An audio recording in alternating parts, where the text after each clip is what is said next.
biggest coverage you can count on. WGAL News 8 at noon starts now. Good afternoon. I'm Susan Shapiro. A deadly crash in Reed Township, Dauphin County, shut down a highway for more than 5 hours this morning. News 8's Jake Reyes was at the scene and now joins us live from the studio. Jake. Yes, Susan, the coroner was called to where the crash happened on Route 322 at mile marker 230. Only one vehicle was involved when this happened at around 3 a.m., but it caused a backlog of traffic. Take a look. This was at 5 a.m. when tractor trailers were diverted off the highway at the Mountain Road exit. Now, all westbound lanes were closed, and drivers at the scene told me they were confused on where to go. Lack of cell service made it difficult for some to navigate their way out, and because the vehicle was on a railroad, train traffic came to a halt as well after first responders contacted Norfolk Southern about the crash. Now, after more than 5 hours of detouring traffic, crews cleared the scene and the highway reopened at around 8:30. Pennsylvania State Police is investigating the crash. Now, we are still working to learn how this happened and how many people were involved, and we'll have those updates on air and online as soon as we know. But for now, I'll send it back to you, Susan. All right. Thank you, Jake. The Lancaster fire chief says an unconscious adult was removed from a fire this morning in Lancaster and transported to a burn center. The chief says the fire started just before 4:30 in a second-floor bedroom of a row home on North Queen Street near Lemon Street. Firefighters contained the fire to the bedroom. The chief says the building did not have a working smoke detector. A crash this morning in Lancaster County sent 2 people to the hospital. The crash happened around 8:45 this morning on Long Lane near Millwood Road in Pequay Township near Cherry Hill Orchards. The scene was cleared in about an hour. Pequay Township police are investigating, but we don't know the victim's conditions. New at noon, a man found dead last week in a wooded area in Adams County has been identified as Matthew Meredith. A farmer discovered the body Wednesday afternoon while cutting down brush on his farm on North Blentner Avenue. The Adams County coroner says an autopsy on Meredith is pending toxicology and culture tests. Upper Allen Township Police in Cumberland County are holding a meeting tonight to discuss laws governing e-scooters. The meeting is at 6:30 at the Township Building on Gettysburg Pike. A girl riding an e-scooter was hit by a car last week after police say she didn't stop at a stop sign. She is expected to be okay. Pennsylvania Attorney General Dave Sunday was at Carlisle High School in Cumberland County this morning to talk about the Safe to Say program. The program allows students and others to report incidents in schools. Sunday spoke about how the most commonly reported tips are handled. To those kids out there that took the step to make those calls, I thank you. That courage needs to be celebrated in this day and age.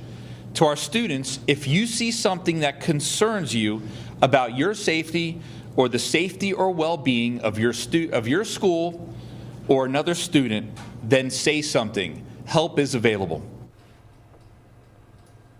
News 8's Tom Lehman was at today's event, and we'll have more online and tonight on News 8 at 4, 5, and 6. It's a rainy Monday, as you can see, with raindrops on the camera lenses there as we look live from our Skycam network. Meteorologist Ethan Houston is here with the forecast. Ethan. Yeah, feeling more like late April and early May compared to feeling like mid to late June out there across the Susquehanna Valley. Skies are dull, gray, and dreary across the entire region, and we do still have some areas of some drizzle and some light to moderate rain moving through parts of Adams County, York County, and into Lancaster and southern Dauphin County. We will continue to see these passing showers, areas of drizzle and mist continuing as we go through the afternoon. It is cool out there right now, 62 degrees in Lancaster and same in Harrisburg and also in York. The culprit, we've got the clouds and the winds coming in from the ocean, which are actually a little bit cooler than average, helping keep our temperatures down. So it's a grizzly and drizzly day today, with temperatures just hovering in the mid 60s with the on and off showers, periods of drizzle and mist, and be prepared for some fog to form through the night tonight. Now, there is an end in sight. Finally, temperatures start to warm, and we will see more sunshine as we head through this week on into the weekend. I'll talk about that more in the updated 10-day forecast in just a few minutes. All right. Thanks, Ethan. New York City police are looking for a man they say stole a jewelry box with $10,000 worth of jewelry in it. Police say Scott Miller Jr. is wanted for the burglary earlier this month at a home on Vander Avenue. Officers say they identified the suspect from surveillance video they received a couple of days after the burglary. The Millersville Road Bridge in Lancaster County will close starting tomorrow and then for the next 2 months. The bridge spans the Conestoga River between Rice Road in Lancaster Township and the entrance to Circle M Campground in Pequay Township. News 8's Regina Ahn will report tonight on News 8 at 6 on what it means for commuters and businesses in the area. Capital Region Water says some customers in Harrisburg are under a boil water advisory. It affects the 300 block of Carlisle Street and the 1700 blocks of Holly and Derry Streets. A man is charged with attempted homicide after Susquehanna Township police say he hit and dragged an officer with his car. Police say they responded May 29th to calls of a stolen car near Herr Street and Edgemont Road. Officers say Ronald White was in the car, but when they approached him, he took off, hitting and dragging a Pembroke police officer who was helping in the investigation. The officer was taken to the hospital with serious injuries. And we reached out to police for an update on the officer's condition, but have not yet heard back. Federal agents, along with state and local police, captured a suspect in what's being called a political assassination over the weekend in Minneapolis. A state lawmaker and her husband were killed in their home, and police say the same man shot and wounded another lawmaker and his wife in a separate attack. NBC's Jay Gray has the latest. After more than 40 hours on the run, tactical teams close in, capturing Vance Belter overnight. There's no question that this is the largest manhunt in the state's history.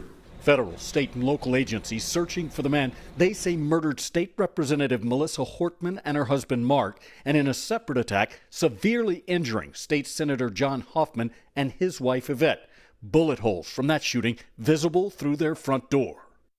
The break in the case came Sunday afternoon. Officers locating an abandoned car Belter is suspected of using after the attacks in a rural area about 50 miles southwest of Minneapolis and just minutes from his home.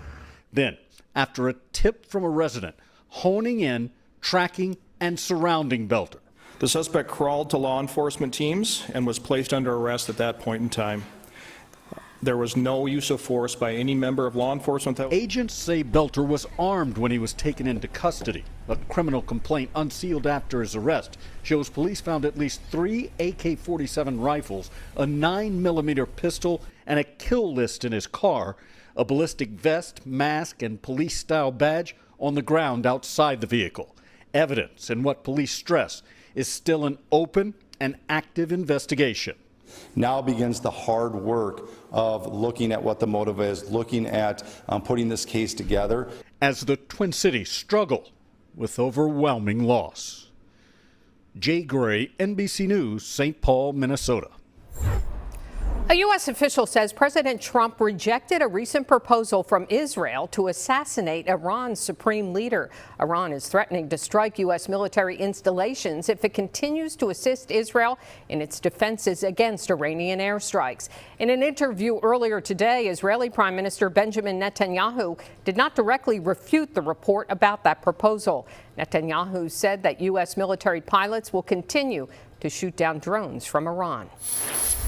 Experts say the conflict between Israel and Iran could impact the price of gas. An analyst for GasBuddy predicts by July 4th, gas prices could rise more than 30 cents a gallon because of the skyrocketing cost of oil. The strikes by both sides appear to have damaged some oil infrastructure. This video is from Haifa, which is home to Israel's largest refinery. And Iran is one of the top oil producers in the world. Iran has fired a new wave of missile attacks on Israel, which says they achieved air superiority over Tehran and could fly over the Iranian capital without facing threats. NBC's Matt Bradley reports from Tel Aviv.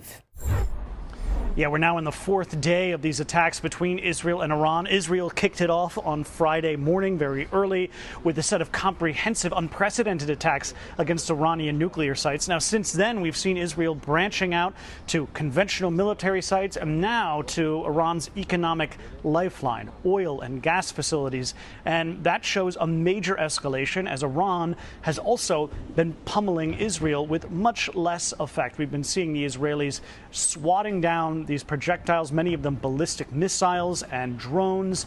And so far, about 24 Israelis have been killed, all of them civilians. On the Iranian side, Iranian state media has reported that 224 people have been killed in now 4 days of Israeli strikes. They said 90% of those were civilians. We're still seeing this conflict going on and on. The Israelis have said that they will be escalating, and it looks as though they will be striking out to various other targets.